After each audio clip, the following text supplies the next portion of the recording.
Dans un château sombre et menaçant, le seigneur démon se prépare à commencer sa conquête pour dominer le monde.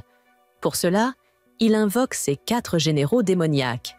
Urmander l'infernal, Sylph de la tempête, Gnome le bastion terrestre, et enfin, il invoque le plus cynique et dépourvu d'âme de tous, un salarié japonais sous-payé.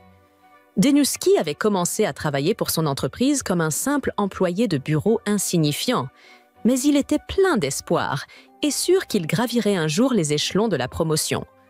Cependant, alors que Denuski travaillait plus dur pour le bien de l'entreprise, ses collègues passaient leur temps à flatter leur patron. Ainsi, ils obtenaient des promotions tandis que Denuski se voyait expédié dans un autre pays pour travailler sur un projet d'expansion. À son arrivée, Denuski découvrit que rien n'avançait, car le site manquait totalement de financement. Il essaya de convaincre son patron d'approuver un budget supplémentaire pour acheter les équipements nécessaires. Mais cela impliquait des coûts, et son patron refusa, tout en criant qu'il ne fallait pas gaspiller d'argent. Les locaux, indifférents à un travail sans outils adéquats, quittèrent le chantier, laissant Denuski tout gérer seul. Cependant, en voyant à quel point Denuski travaillait dur malgré sa solitude, les habitants furent inspirés et décidèrent bientôt de revenir pour l'aider. Mais juste au moment où il avait enfin tout mis en place et que les choses fonctionnaient, il reçut un appel de son patron. Au départ, il pensait que son travail acharné allait enfin être reconnu et qu'il recevrait une prime tant attendue. Mais il avait totalement tort. Il n'avait même pas prévu une petite fête avec des pizzas pour lui.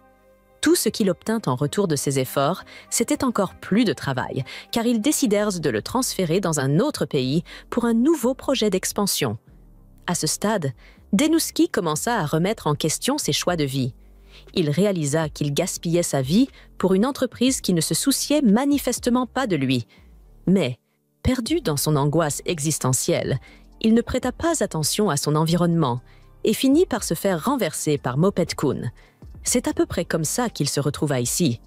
Cependant, Denuski pense qu'il doit y avoir eu une erreur, car il n'y a aucune chance que le seigneur démon ait voulu invoquer quelqu'un comme lui. Cependant, le seigneur démon l'appelle par son nom et lui explique qu'il l'a convoqué ici pour devenir son nouveau responsable des opérations à l'étranger. Il a reçu des rapports détaillés sur tout le travail acharné que Denuski avait accompli. Il avait été affecté à une succursale étrangère de son entreprise, avait appris la langue locale et gagné la confiance des habitants pour gérer efficacement la nouvelle activité.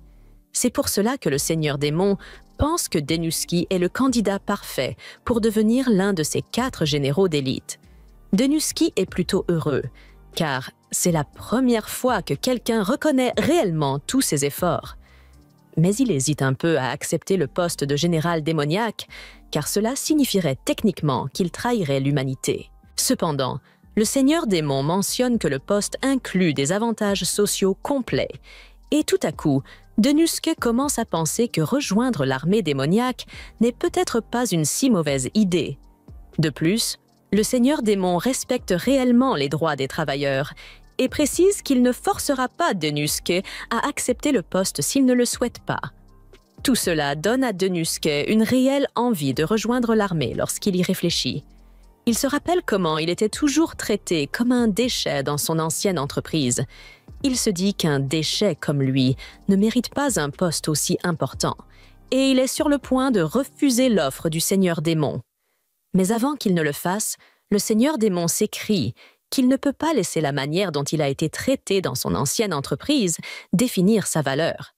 Cet endroit était dirigé par des managers odieux et égoïstes qui ne pensaient qu'à eux-mêmes et ne prêtaient jamais attention à tout le travail que Denuski effectuait en coulisses. Mais le seigneur démon ne fera pas cette erreur, car il est pleinement conscient de la valeur de Denuski en tant qu'employé. Alors, choisira-t-il de retourner dans son ancienne entreprise pour être à nouveau traité comme un déchet, ou restera-t-il ici pour aider à bâtir l'armée démoniaque? Denuski hésite encore à accepter, mais soudain, Ulmandra prend la parole et déclare qu'elle s'oppose fermement à l'idée d'avoir un humain faible dans l'armée démoniaque. Sylphide et Gnome s'opposent également à l'idée, car ils ne voient pas comment quelqu'un comme Denusque pourrait aider l'armée démoniaque. Le Seigneur Démon comprend leur scepticisme et décide de soumettre Denusque à une épreuve pour montrer aux autres à quel point il est réellement compétent. Denusque commence à paniquer et tente d'expliquer au Seigneur Démon qu'il n'a aucun pouvoir et qu'il est incapable de se battre. Mais il est déjà trop tard, car Ulmandra a décidé de l'attaquer de toutes ses forces pour voir de quoi il est capable.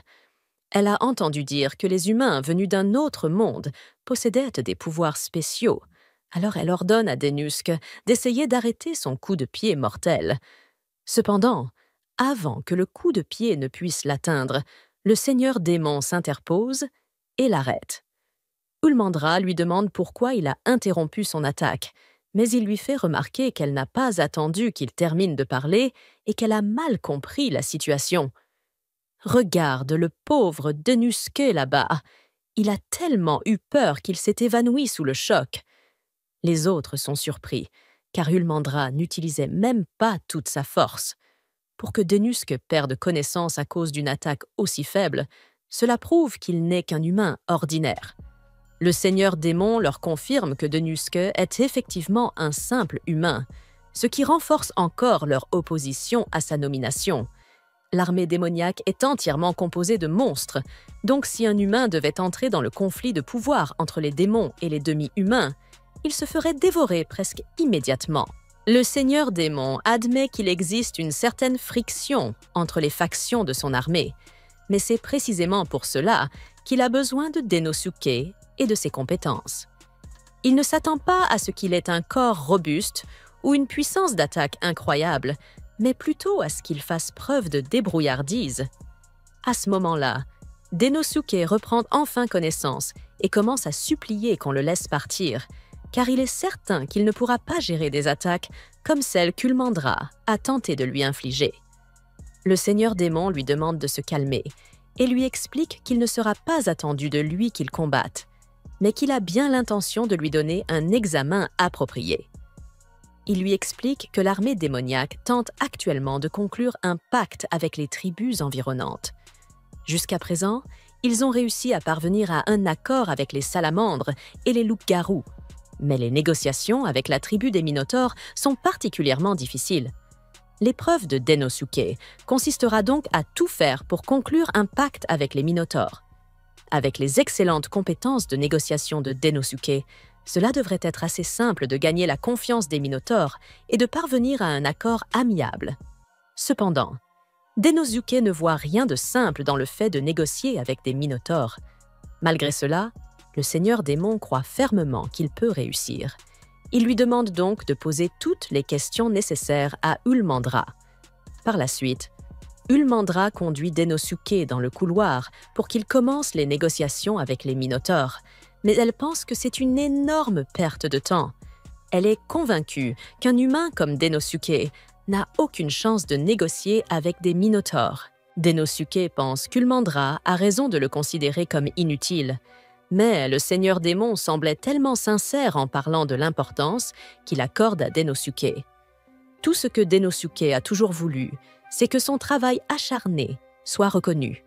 Alors, il décide de faire de son mieux pour répondre aux attentes du Seigneur Démon. À ce moment-là, Ulmandra informe Denosuke qu'ils sont arrivés à la salle de réunion où se trouve le chef de la tribu des Minotaures. Denosuke est un peu choqué par l'immensité de la pièce, mais Ulmandra lui explique que c'est tout à fait normal, car les Minotaures sont de grands monstres. Elle le met en garde en lui disant que les Minotaures sont réputés pour leur férocité et que s'il n'est pas prudent, il risque de se faire piétiner à mort. Lorsque Ulmandra ouvre la porte, Denosuke n'a aucune idée de ce à quoi il doit s'attendre avec le chef des Minotaures, mais il est déterminé à faire de son mieux pour négocier, quoi qu'il arrive. Cependant, dès qu'il voit le chef des Minotaures, il panique complètement. Il n'y a aucune chance qu'il puisse négocier avec quelqu'un comme Terius sans mourir instantanément. Ulmandra se sent mal pour lui. Alors, elle lui propose de l'aider dans les négociations et Denosuke est vraiment reconnaissant pour cette aide. Mais rapidement, il remarque qu'Ulmandra commence à se disputer avec Terius et il a la nette impression que les négociations ne se déroulent pas aussi bien qu'il l'espérait. Ulmandra ne comprend pas comment Terius peut être insatisfait de tout ce qu'ils lui ont offert, et Terius insiste sur le fait qu'elle ne comprend pas ce qu'il veut dire. Aucune avancée n'est donc réalisée sur le pacte, et Ulmandra quitte la salle de réunion. Elle ne comprend vraiment pas pourquoi il est si difficile pour Terius d'accepter le pacte alors qu'il était initialement ouvert à l'idée. Au moment où ils allaient finaliser l'accord, il s'est mis à crier « Non, non, encore et encore ». Ulmandra est revenu plusieurs fois pour voir s'il accepterait de signer le pacte, mais tout ce qu'il disait était « non ». Elle n'arrivait pas à comprendre ce qu'il voulait. Ulmandra ne voit aucune solution possible et décide de laisser le reste à Denosuke, bien qu'elle soit convaincue qu'il échouera lamentablement. Denosuke commence à faire une véritable crise de panique, persuadé qu'il n'y a aucun moyen de sortir de ce pétrin. Mais alors qu'il marche dans les couloirs, cherchant désespérément une solution, il aperçoit une enseigne de bar et décide d'y entrer pour se changer les idées. Le barman lui tend une serviette chaude pour l'aider à se calmer, et Denosuke commande un verre tout en s'asseyant pour réfléchir. Il aimerait travailler sur les négociations, mais il se dit qu'il n'y a rien à faire si le client refuse de négocier. Cependant, Denosuke réalise soudain que Terius ne refuse peut-être pas réellement de négocier après tout. Denosuke a déjà vécu une situation similaire dans le passé, où un client disait constamment « non ». Mais en regardant dans les yeux de ce client, il avait réussi à comprendre ce qu'il voulait vraiment dire, et les deux parties avaient finalement trouvé un terrain d'entente. Sachant désormais ce qu'il doit faire, Denosuke termine son verre et sort du bar, prêt à faire ce que tout homme d'affaires digne de ce nom sait faire: négocier. Pendant ce temps, Ulmandra est de retour dans la salle du trône du Seigneur Démon pour faire un rapport sur sa conversation avec Terius. Elle explique qu'aucune avancée significative n'a été réalisée, et elle doute que Denosuke puisse accomplir quoi que ce soit non plus, surtout qu'il est arrivé dans ce monde aujourd'hui même. Cependant, le Seigneur Démon garde foi en Denosuke et demande à Ulmandra d'attendre et de voir ce qu'il est capable de faire. Ulmandra ne comprend pas ce que le Seigneur Démon trouve d'exceptionnel chez Denosuke, mais décide tout de même d'aller vérifier comment il s'en sort. Lorsqu'elle le trouve, elle le surprend en train de remplir plusieurs sacs de foin. Intriguée, elle lui demande ce qu'il fait. Denosuke lui répond qu'il se prépare à avoir une vraie conversation avec Terius. Elle tente de lui expliquer que c'est inutile, car Terius n'est pas disposé à négocier. Mais Denosuke est convaincu qu'il y a encore une chance. Il suffit qu'il regarde Terius dans les yeux et qu'il exprime correctement ses émotions pour que tous deux parviennent à se comprendre. Ulmandra remarque que Denosuke semble beaucoup plus confiant qu'avant. Sans une once de peur cette fois, il entre dans la salle de réunion pour parler à Terius. Le matin suivant, Ulmandra entre dans la salle de réunion pour vérifier si Denosuke est toujours en vie. Mais lorsqu'elle regarde à l'intérieur, elle trouve seulement une pièce remplie de foin et ni Denosuke ni Terius n'y sont visibles. Au début, elle pense que les négociations ont échoué et ont entraîné une grosse bagarre. Mais juste à ce moment-là, Denosuke entre et lui dit que tout va bien. Dans ce cas, elle exige de savoir pourquoi il y a du foin partout dans leur château démoniaque sacré, et surtout, elle lui demande où est passé Terius. Denosuke lui dit que Terius est en train de finaliser l'accord avec le Seigneur Démon, mais Ulmandra n'arrive pas à croire que Denosuke ait réussi à le faire accepter en une seule nuit. Il lui explique qu'il a simplement pris le temps de bien connaître Terius, ce qui a facilité le processus de négociation. Ulmandra avait pensé que Terius refusait de négocier parce qu'il criait « né » sans cesse, mais en réalité, Terius pensait que les négociations se passaient très bien. Denosuke a déjà vécu une situation similaire dans le passé, où un client disait constamment « non ».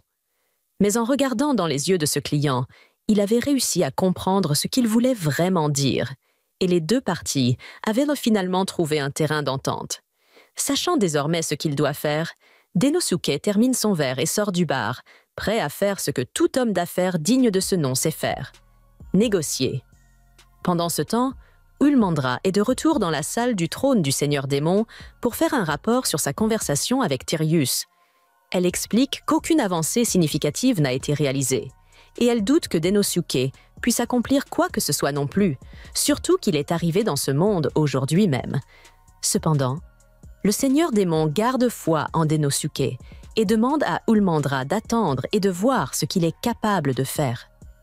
Ulmandra ne comprend pas ce que le Seigneur Démon trouve d'exceptionnel chez Denosuke, mais décide tout de même d'aller vérifier comment il s'en sort. Lorsqu'elle le trouve, elle le surprend en train de remplir plusieurs sacs de foin. Intriguée, elle lui demande ce qu'il fait. Denosuke lui répond qu'il se prépare à avoir une vraie conversation avec Tyrius. Elle tente de lui expliquer que c'est inutile, car Tyrius n'est pas disposé à négocier. Mais Denosuke est convaincu qu'il y a encore une chance. Il suffit qu'il regarde Tyrius dans les yeux et qu'il exprime correctement ses émotions pour que tous deux parviennent à se comprendre. Ulmandra remarque que Denosuke semble beaucoup plus confiant qu'avant. Sans une once de peur cette fois, il entre dans la salle de réunion pour parler à Tyrius. Denosuke commence enfin à s'habituer à son nouveau rôle de général démoniaque. Il apprécie les avantages, comme le fait d'avoir son propre bureau et un patron qui le soutient. Mais l'adaptation à l'environnement unique de l'armée démoniaque prendra encore un peu de temps. Déterminé à établir de bonnes relations avec ses collègues généraux, Denosuke décide de se présenter officiellement. Il s'arrête d'abord dans les quartiers de Sylphide. Lorsqu'il frappe à la porte, une jeune fille répond, le ton froid et dédaigneux. Elle se présente comme l'assistante de Sylphide et informe Denosuke que Sylphide est bien trop occupé pour le rencontrer. Bien que déçu, Denosuke sait qu'il ne sera pas facile de gagner le respect des autres généraux démons. Il se résout à réessayer plus tard. Avant qu'il ne puisse partir, Ulmandra, l'un de SS collègues, se précipite pour lui annoncer une nouvelle urgente. Le Seigneur des démons a confié à Denosuke une mission cruciale. Lors d'une réunion privée, le Seigneur des démons explique l'importance d'une alliance avec la tribu des Obras, une puissante nation demi-humaine. Les Obras, qui possèdent une force militaire rivalisant avec celle de l'armée démoniaque, pourraient devenir une menace importante si rien n'est fait. Pour renforcer l'empire des démons, le Seigneur des démons cherche à fusionner avec les Obras. Cependant, leur chef, Obir, est connu pour être difficile à négocier. Confiant dans les capacités de Denosuke, le Seigneur des démons lui accorde les pleins pouvoirs pour mener les négociations. Denosuke apprécie la confiance qu'on lui accorde, mais il est parfaitement conscient du danger que cela représente. À son grand soulagement, Ulmandra propose de l'escorter jusqu'à la tribu Obra pour lui apporter un soutien supplémentaire. Avant de partir, Denosuke décide de consulter Nom, le chef de la division demi-humaine de l'armée démoniaque. Ses connaissances sur les Obras pourraient s'avérer précieuses. Cependant, Ulmandra refuse catégoriquement de l'accompagner en raison d'une vieille querelle avec Nom. Elle se porte volontaire pour préparer les chariots pendant que Denosuke rencontre Nom. Denosuke trouve Nom en train de diriger un entraînement rigoureux sur le terrain d'entraînement de l'armée des démons. Impressionné par son leadership et le moral élevé de ses troupes, Denosuke attend la fin de la séance pour l'approcher. Lorsqu'il lui explique sa mission et lui demande des informations sur la tribu Obra, Nom admet qu'elle ne sait pas grand-chose, mais l'avertit qu'Obir, le chef des Obras, est un négociateur particulièrement coriace. Sa prudence renforce la détermination de Denosuke à se préparer minutieusement à la tâche difficile qui l'attend. Fort de ces nouvelles connaissances et du soutien d'Ulmandra, Denosuke se prépare au voyage, prêt à prouver sa valeur à l'armée des démons. Elle ne peut rien faire pour l'aider, et de toute façon, elle ne voudrait jamais travailler sur quoi que ce soit avec Ulmandra. Elle demande donc à Denosuke de la sortir de là.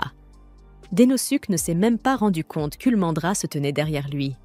Il se retourne et lui demande pourquoi elle est ici, et pourquoi elle est si en colère. Ulmandra explique qu'elle avait déjà fini de vérifier les chariots et qu'elle est venue trouver Denosuke parce qu'elle s'inquiétait pour lui. Cependant, le fait de voir le gnome l'exaspère et ils commencent à se disputer. Denosuke commence à s'inquiéter du fait qu'Ulmandra et Gnome semblent se détester. Denosuke et Ulmandra finissent par arriver au château de l'ogre.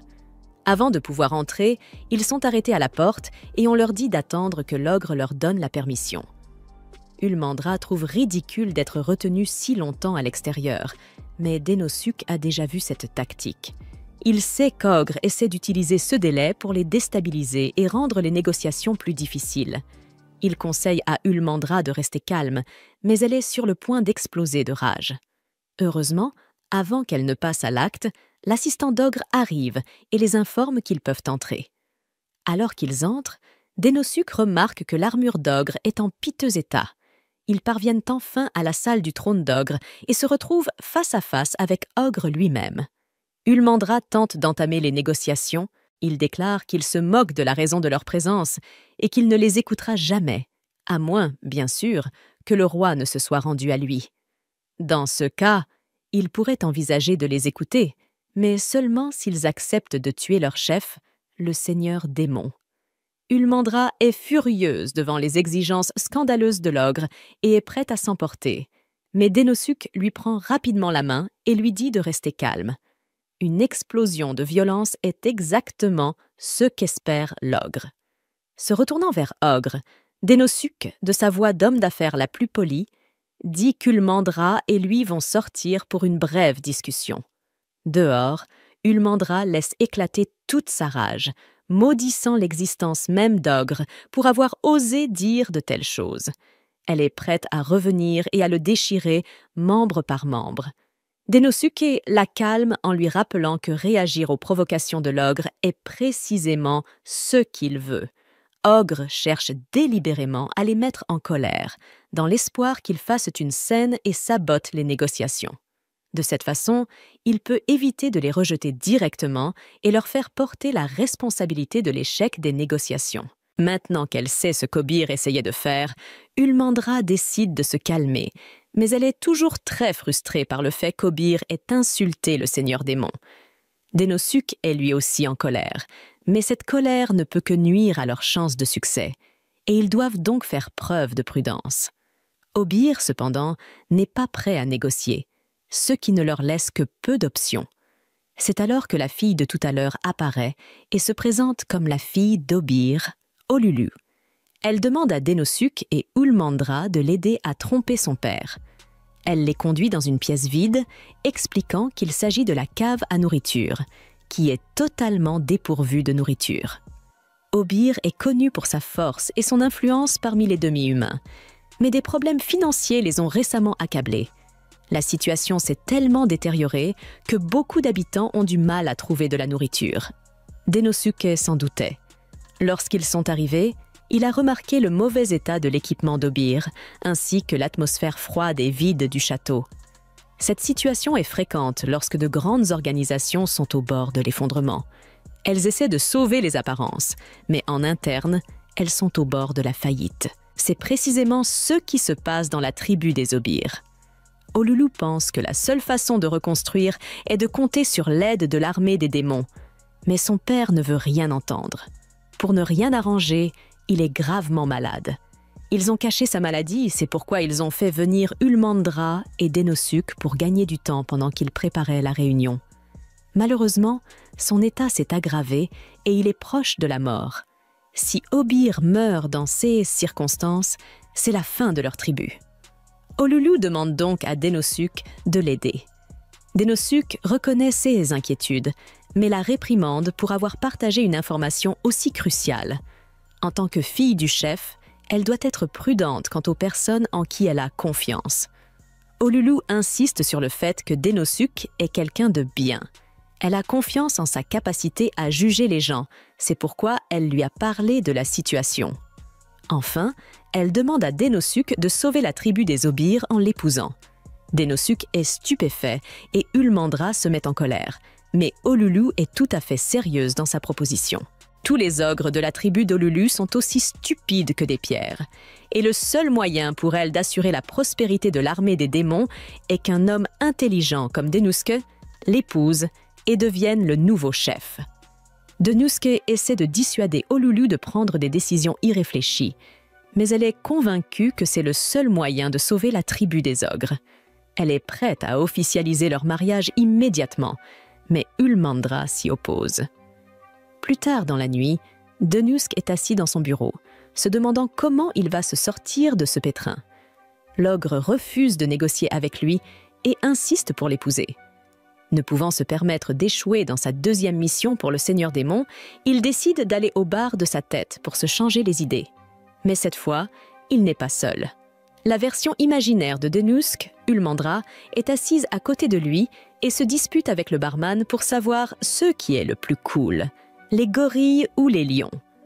En réalité, un gorille l'emporterait sur un lion tous les jours de la semaine, mais Ulmandra insiste sur le fait que les lions sont plus cool parce qu'un groupe de lions s'appelle une troupe. Dès que Denusk entend cela, il sort de sa transe et trouve une idée infaillible pour gérer la situation.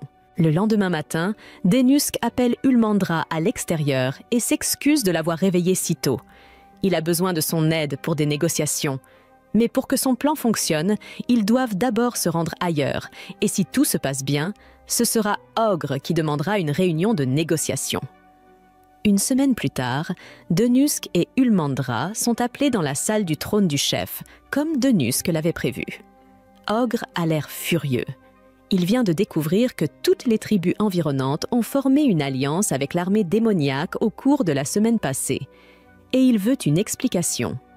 Il y a une semaine, Denusk avait expliqué à Ulmandra son plan de recruter d'abord les petites tribus au lieu d'essayer de convaincre directement Ogre.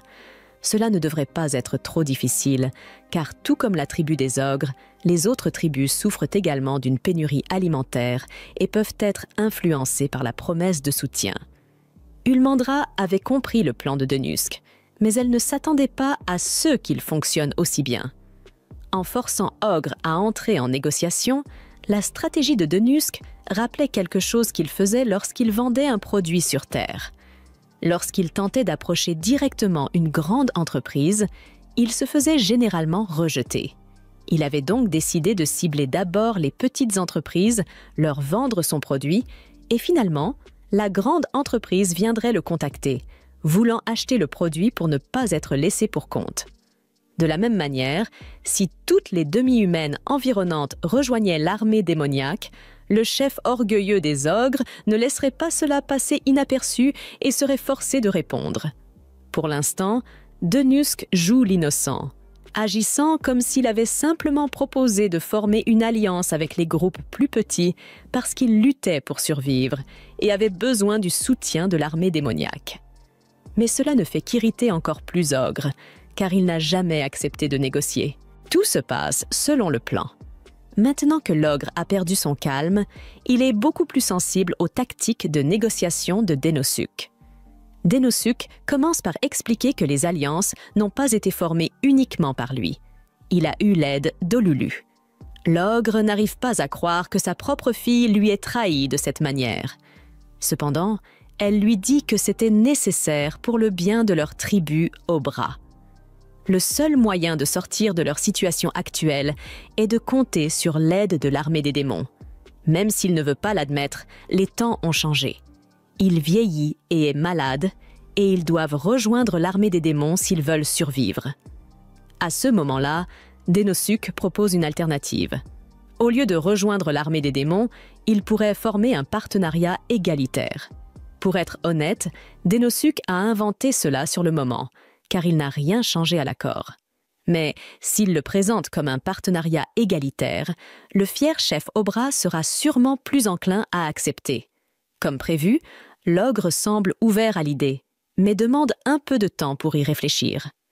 Quelques jours plus tard, Ulmandra se précipite dans le bureau de Denosuk avec une bonne nouvelle. Elle lui dit que les Obras ont accepté l'alliance avec l'armée des démons, ce qui est une excellente nouvelle, mais Denosuk a des affaires plus urgentes à traiter. Le seigneur démon lui a demandé de choisir un assistant. Il a donc passé en revue les candidatures pour trouver la bonne personne. Honnêtement, il souhaiterait pouvoir choisir Ulmandra, car elle est tellement fiable. Ulmandra, comprenant mal cela comme une proposition, devient un peu gênée. À ce moment-là, on frappe à nouveau à la porte.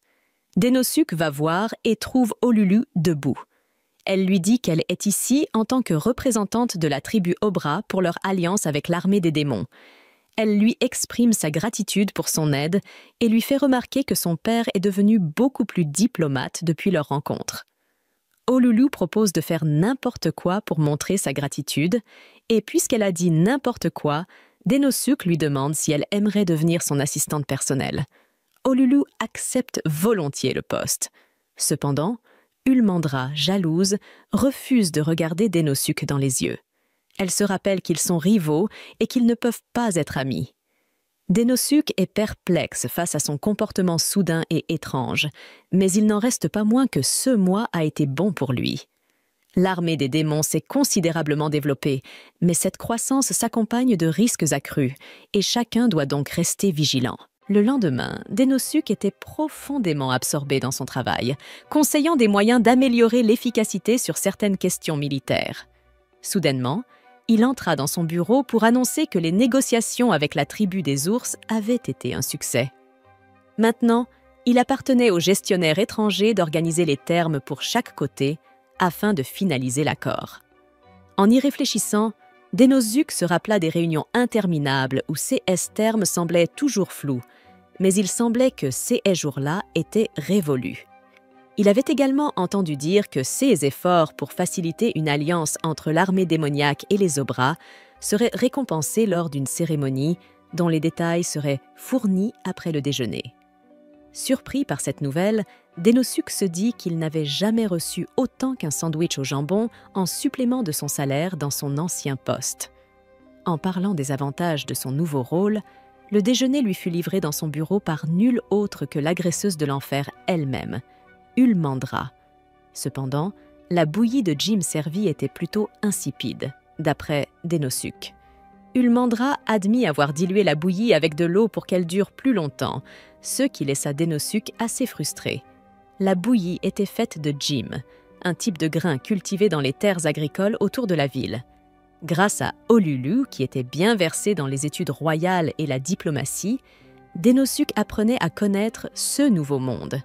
Finalement, la ration militaire de l'armée démoniaque n'était qu'une pauvre bouillie de Jim, ce que Denosuk comprenait, mais en vérité, il lui manquait de la viande. Sentant la frustration de son ami, bien qu'il ne l'ait pas exprimée, Ulmandra lui assura qu'elle comprenait son problème et l'invita à partir en chasse. Plus précisément, lorsqu'ils arrivèrent dans la forêt, Ulmandra expliqua que l'armée avait reçu une mission d'exterminer des bêtes magiques dans la région. Parmi les demi-humains qui y vivaient, 5 orques avaient été entièrement dévorés. Denosuke paniqua, mais le démon expliqua que les forts se nourrissent des faibles. C'était la loi de la nature. Normalement, les orques trouveraient un moyen de vaincre CS bêtes magiques par eux-mêmes, mais cette fois-ci, l'ennemi était trop fort. Étant donné que la bouillie de Jim devait être diluée pour durer, Denosuk imagina que les orques n'étaient pas totalement en bonne santé et bien nourris, surtout avec cette catastrophe des bêtes magiques. Sans aucun doute, ce monde était aussi problématique que celui des humains à l'origine. Interrompant ses pensées, Ulmandra cria qu'elle avait trouvé un champignon comestible que les orques collectaient lorsqu'ils ont été attaqués. Ce champignon était considéré comme un ingrédient très précieux dans la région. Saisissant l'occasion, Ulmandra prévoyait d'attendre qu'un tableau magique apparaisse de lui-même. Il ne fallut pas longtemps avant que la bête géante n'émerge avec ses yeux rouges et ses crocs acérés. Ulmandra ordonna à Denosuk de reculer lentement tandis qu'elle s'occupait du problème. Puis, d'un coup de pied tournant dévastateur, elle frappa la tête de l'animal de plein fouet. Fukishimura estime que les sangliers n'ont pas la notion de l'espace tridimensionnel et qu'ils ne peuvent percevoir que ceux qui se trouvent directement devant, derrière ou à côté d'eux. C'est dans cette optique qu'Ulmandra lança une attaque aérienne, laissant la créature momentanément sonner. Cependant, le sanglier se remit rapidement du coup et lui lança plusieurs rochers avec ses défenses. Ulmandra, démontrant son immense agilité, esquiva les projectiles et donna un coup de poing dans la cage thoracique du sanglier. Fukishimura a noté que pour qu'Ulmandra puisse délivrer une telle force, elle devait être elle-même un monstre, mais la différence de résistance entre elles était surréaliste. Malgré sa force, le démon n'avait pas le pouvoir décisif pour mettre fin au combat. Après tout, les bêtes sauvages comme les sangliers comptaient sur leur défense et leurs griffes pour menacer leur proie, tandis que les humanoïdes comme Denosuke et Ulmandra étaient des êtres fragiles avec une très faible capacité de tuer. Fukishimura se dit que les humains ont toujours compensé leur manque de force naturelle par des armes externes telles que des épées, des boucliers, des grenades et des fusils. Denosuke, conscient de cela, ne comprenait pas pourquoi Ulmandra n'avait pas apporté d'armes pour une chasse aussi difficile. Réalisant qu'elle ne pouvait pas vaincre le sanglier en utilisant des méthodes conventionnelles, Ulmandra décida de révéler certaines de ses véritables capacités.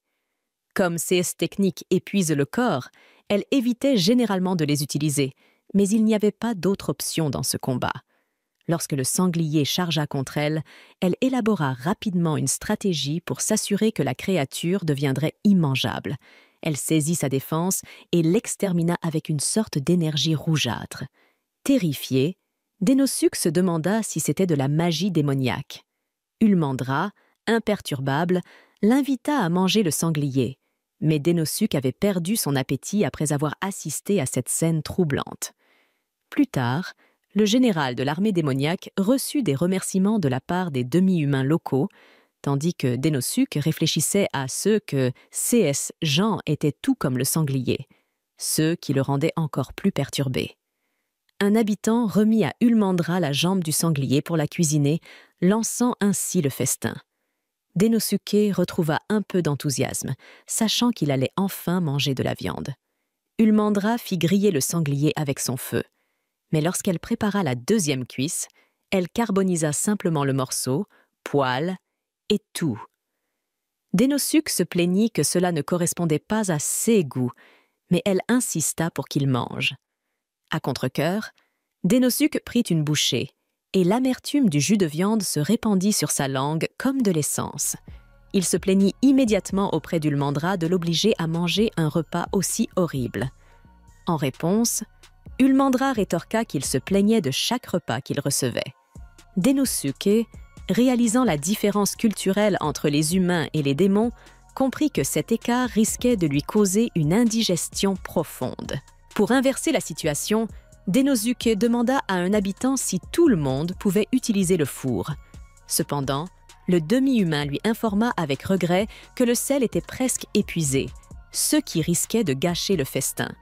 Déterminé à réparer les choses, Denosuke retroussa ses manches et demanda juste un peu de sel et quelques champignons comestibles pour résoudre le problème. Un peu plus tard, il servit au village du sanglier grillé sur une broche, accompagné d'une soupe de champignons et de sanglier. Lorsque Ulmandra y goûta, elle fut absolument enchantée par la saveur incroyable. Tandis que les villageois savouraient le repas, Denosuke réfléchissait à ses méthodes de cuisine. Il se rappela que les porcs ont tendance à dégager une odeur forte. Alors après que l'odeur se soit dissipée, il avait fait tremper la viande dans l'eau pour en extraire le sang. Comme le porc est riche en graisse, il était important de tenir la viande suffisamment loin du feu pour éviter qu'elle ne brûle, tout en permettant à l'excédent de graisse de fondre. Le même principe s'appliquait lorsqu'on ajoutait de la viande à une soupe. De plus, percer un peu la viande aidait à éliminer l'odeur. Denosuke proposa d'enseigner aux villageois comment cuisiner de cette manière s'ils le souhaitaient. Ulmandra, cependant, estima qu'un tel geste pourrait ternir la réputation des quatre grands. Mais Denosuke pensait le contraire. Il croyait qu'en observant simplement les habitudes alimentaires, on pouvait prédire le développement d'une civilisation entière. Pour cette tribu, si elle avait une manière appropriée de préparer la viande, cela pourrait les aider à évoluer. Les démonistes reconnaissaient que ce village était faible et luttait contre les pénuries alimentaires, ce qui devait changer. À la nuit tombée, Ulmandra invita Denosuke à rentrer chez lui. Pour éclairer leur chemin et tenir les ennemis à distance, elle conjura une boule de feu, une technique que seuls les démons pouvaient manier. En y réfléchissant, Denosuke se dit que, contrairement aux démons, les demi-humains dirigés par le gnome devaient s'entraîner jour et nuit pour compenser leur manque de magie. Curieux, il demanda à Ulmandra si Sylphide était un démon ou un demi-humain. Bien qu'elle n'en soit pas certaine, Ulmandra pensait que Sylphide était un démon, bien qu'il n'ait jamais assisté aux réunions en personne. Plus tard, Alors qu'il faisait route, Dénosuc suggéra à Ulmandra d'utiliser elle aussi des armes, car la magie qu'elle employait mettait du temps à se rétablir, une difficulté qu'ils avaient rencontrée lors de leur combat contre le sanglier. En d'autres termes, se battre sans armes, c'était comme se protéger du froid sans vêtements adéquats. Il fallait donc envisager de porter un manteau. En entendant cela, Ulmandra éteignit le feu et admit que le directeur étranger avait peut-être raison. Cependant, elle a perçu son commentaire comme une insulte. En conséquence, elle changea ses plans et ordonna à Dénosuc de rester au village et d'être raccompagnée au château dans la matinée. Même si elle commençait à lui faire confiance, Dénosuc n'était encore qu'un homme d'un autre monde et son souci d'efficacité ne correspondait pas tout à fait à la façon de penser des démons. Après avoir dit cela, l'agresseur de l'enfer s'est envolé, laissant Dénosuc seul dans la forêt. Se sentant abandonné, il courut rapidement vers le village pour éviter toute surprise potentielle. Le lendemain, après s'être réintroduit auprès du chef, le roi des démons loua le travail de son général humain, mais lui fit remarquer que Dénosuc n'était revenu que maintenant, alors qu'Ulmandra était arrivé la nuit précédente. Sous le coup de l'émotion, Dénosuc s'écria qu'il ne méritait pas d'être l'un des 4 grands. En réponse, le roi lui ordonna de régler son problème avec Ulmandra, en insistant sur le fait qu'il ne s'agissait pas d'une simple discussion personnelle entre eux deux. C'était aussi l'occasion pour Dénosuc de mieux comprendre le monde dont il faisait désormais partie. Après la réunion, Dénosuc essaya de comprendre pourquoi Ulmandra avait été si contrariée. Il considéra que les 2 races les plus importantes du royaume étaient les démons et les demi-humains, et son impression initiale était que les démons étaient plus intellectuels, tandis que les demi-humains, comme les orques, étaient plus sauvages. Cependant, en prenant l'exemple d'Ulmandra, il se rendit compte qu'elle démontrait le contraire, notamment dans ses habitudes et sa façon de s'habiller. Dénosuc pensait que la façon dont les gens s'habillaient reflétait leur époque, leur culture, leur religion et leur façon de penser. Dans le cas des démons, il comprenait qu'ils s'appuyaient beaucoup sur la magie pour définir leur identité, alors que les autres races n'étaient pas capables d'en faire autant. Fort de ce nouvel éclairage, Dénosuc en conclut qu'il devait se débarrasser de ses préjugés et étudier plus en profondeur la société dont il faisait désormais partie.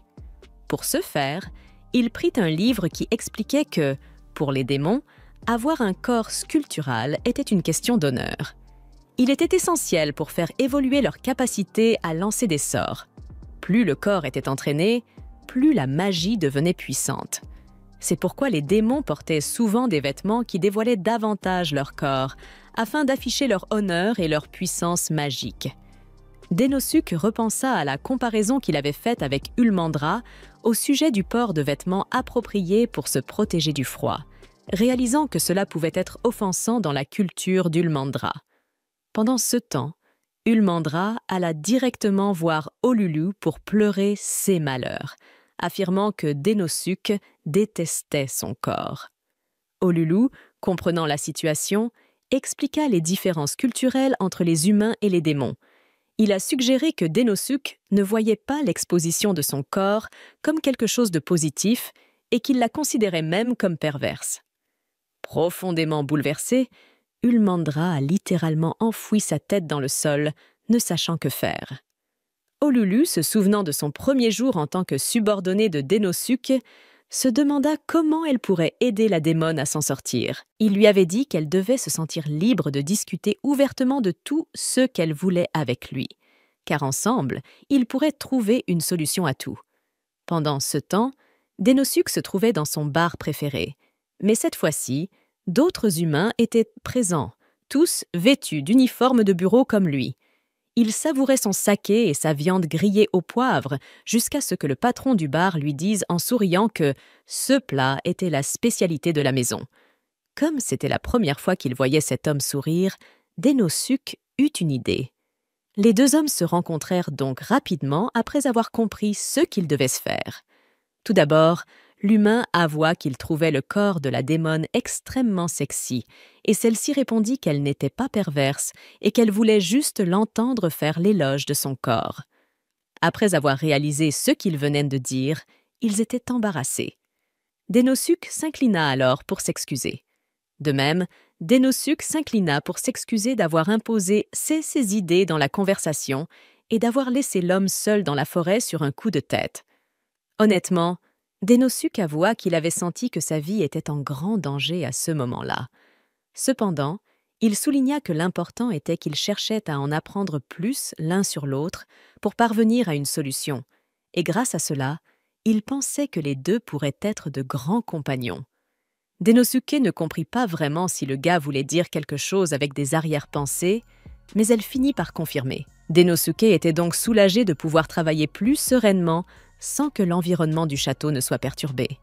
Après cela, le roi démon rassembla ses sujets et ses alliés pour leur annoncer qu'après l'alliance avec les ogres et l'intégration des 7 tribus, l'armée démoniaque s'était encore renforcée. C'est pourquoi le chef tenait à féliciter Dénosuke pour son incroyable performance en si peu de temps. Pour récompenser ses mérites, la Laure Obscure offrit une pierre magique au général. Cependant, bien que reconnaissant, Dénosuke affirma qu'il n'aurait pas pu accomplir tout cela sans l'aide d'Almandre, et il offrit donc la pierre à la démoniste pour obtenir ses faveurs. En regardant la scène, Olulu se dit qu'offrir un tel objet à une personne du sexe opposé était considéré comme une demande en mariage dans la culture démoniaque. Pendant ce temps, un démoniste inconnu observait la scène de loin et conclut qu'un perdant comme Dénosuke avait gagné en reconnaissance. Quelques jours plus tard, Dénosuke est convoqué à une réunion avec le Seigneur Démon, et il est terrifié car il pense avoir fait quelque chose de mal. Par mesure préventive, il commence à s'excuser et supplie de garder son travail. Le Seigneur Démon est surpris par la réaction de Dénosuke et lui dit qu'il n'est pas en difficulté. Ils ont littéralement organisé une cérémonie de remise de prix pour lui l'autre jour en raison de ses compétences exceptionnelles dans son travail. Cela dit, le Seigneur Démon a quelque chose qu'il souhaite discuter avec lui. Il demande à Dénosuke ce qu'il pense de la relation actuelle entre les demi-humains et les démons de l'armée démoniaque. D'après ce que Dénosuke a observé de première main, il semble que les demi-humains se sentent inférieurs aux démons, car seuls les démons sont capables d'utiliser la magie. Et c'est précisément ce que le Seigneur Démon essaie d'aborder. Alors il demande à Dénosuke de trouver un moyen de permettre à tout le monde d'utiliser la magie, car ainsi, les demi-humains pourront se tenir aux côtés des démons en tant qu'égaux. Dénosuke pense que c'est un bon plan, mais il y a un problème majeur. Dénosuke ne sait pas utiliser la magie au départ, alors comment est-il censé trouver un moyen de permettre à tout le monde de l'utiliser? Le Seigneur Démon réalise que c'est une tâche difficile, mais c'est pourquoi il a offert à Dénosuke une pierre magique et lui donne toute autorité pour décider comment l'utiliser afin d'accomplir sa mission. Cependant, il ne pourra pas le faire seul, alors le Seigneur Démon assigne un spécialiste de la magie pour l'aider. Le spécialiste est Sylphide, et le Seigneur Démon assure à Dénosuke que Sylphide est vraiment très compétent en magie. Mais Dénosuke doit tout de même être un peu prudent, car Sylphide est un vrai casse-pied à gérer. Dénosuke dit qu'il comprend et quitte la salle du trône du Seigneur Démon pour aller chercher Sylphide, et pendant ce temps, Ulmandra l'observe depuis derrière la balustrade. Elle l'espionne à chaque occasion qu'elle trouve depuis quelques jours, en partie parce qu'elle est intéressée par l'avancement de son travail, mais aussi parce qu'elle est encore toute excitée par la proposition en mariage de Dénosuke il y a quelques jours. Dénosuke arrive bientôt à la chambre de Sylphide. Alors il frappe à la porte, mais la personne qui répond est Belinda, et elle lui dit que Sylphide n'est pas là pour le moment, qu'il devra donc revenir plus tard. Elle tente ensuite de fermer la porte, mais Dénosuke met son pied dans l'ouverture et insiste pour entrer quand même. Ulmandra a tout vu et elle commence à être contrariée que Dénosuke flirte avec une autre femme après lui avoir déjà fait une proposition en mariage. Pendant ce temps, dans la chambre de Sylphide, Belinda tente de convaincre Dénosuke de partir, puisqu'il n'y a pas de Sylphide ici. Mais il ne croit pas cette histoire, car il sait que Belinda est en réalité Sylphide. Belinda tente de nier, mais Dénosuke a 2 bonnes raisons de croire qu'elle ment. Tout d'abord, il a mémorisé la liste de tous les fonctionnaires de l'armée démoniaque, et il n'y a personne portant le nom de Belinda sur la liste des employés.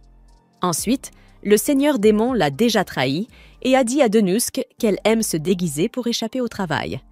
Sylphide a clairement été prise en flagrant délit, alors elle admet que Denusk a raison à son sujet, mais il ne comprend toujours pas pourquoi elle ferait semblant d'être sa propre assistante. Sylphide explique simplement que si tout le monde connaissait sa véritable identité, on commencerait à lui donner des tonnes de travail à faire, et elle déteste le travail. Quoi qu'il en soit, Denusk a du travail qu'il doit discuter avec elle. Alors il demande à Sylphide si elle peut lui accorder un peu de temps pour parler des outils magiques. Cependant, Sylphide refuse catégoriquement de faire quoi que ce soit qui demande des efforts, même si c'est sous les ordres directs du Seigneur Démon. De plus, elle a déjà fabriqué quelque chose de similaire par le passé, donc elle n'a aucune raison de le recréer maintenant. Denusk n'a aucune idée que Sylphide a déjà essayé de fabriquer des outils magiques dans le passé, et comme il semble assez intéressé, elle décide de lui montrer son invention. Elle sort un objet et informe Denusk qu'il est fabriqué à partir d'une base minérale qui permet à la magie de circuler facilement à travers, avec des morceaux de pierre magique superposés dessus. Avec cette configuration, l'objet peut être utilisé pour lancer tout type de magie, et cela semble exactement ce que Denusk recherche. Alors il demande à Sylphide s'il peut obtenir la permission de le produire en série. Sylphide lui dit qu'il est libre de faire ce qu'il veut, mais que ce prototype coûte 50 millions S à fabriquer, donc il va avoir besoin d'un sacré plan financier pour financer la production en masse. Après tout, le dispositif nécessite des pierres magiques de haut niveau pour être construit, donc bien sûr, cela coûte cher à fabriquer. Denusk est encore choqué après avoir appris à quel point ces objets sont chers, et il comprend maintenant pourquoi Sylphide ne les a jamais mis en production, mais il ne peut tout simplement pas se permettre d'abandonner encore. Alors il lui demande s'il serait possible de réduire le nombre de sorts que le dispositif peut lancer. D'après ce que Sylphide lui a dit, le dispositif nécessite des pierres magiques de haut niveau pour pouvoir lancer plusieurs types de magie différents, donc il suggère de le limiter à un seul sort. Sylphide est intriguée, car elle n'y avait jamais pensé de cette manière. Et après un peu de réflexion, elle confirme que limiter le dispositif à un seul sort réduirait considérablement les coûts, car des pierres magiques de bas niveau pourraient être utilisées pour la production à la place. Elle est vraiment impressionnée que Denusk ait pu trouver cette idée en si peu de temps, et il se trouve qu'il a une pierre magique sur lui. Avec cette configuration, l'objet peut être utilisé pour lancer tout type de magie, et cela semble exactement ce que Denusk recherche. Alors il demande à Sylphide s'il peut obtenir la permission de le produire en série. Sylphide lui dit qu'il est libre de faire ce qu'il veut, mais que ce prototype coûte 50 millions S à fabriquer, donc il va avoir besoin d'un sacré plan financier pour financer la production en masse. Après tout, le dispositif nécessite des pierres magiques de haut niveau pour être construit, donc bien sûr, cela coûte cher à fabriquer. Denusk est encore choqué après avoir appris à quel point ces objets sont chers, et il comprend maintenant pourquoi Sylphide ne les a jamais mis en production, mais il ne peut tout simplement pas se permettre d'abandonner encore. Alors il lui demande s'il serait possible de réduire le nombre de sorts que le dispositif peut lancer. D'après ce que Sylphide lui a dit, le dispositif nécessite des pierres magiques de haut niveau pour pouvoir lancer plusieurs types de magie différents, donc il suggère de le limiter à un seul sort.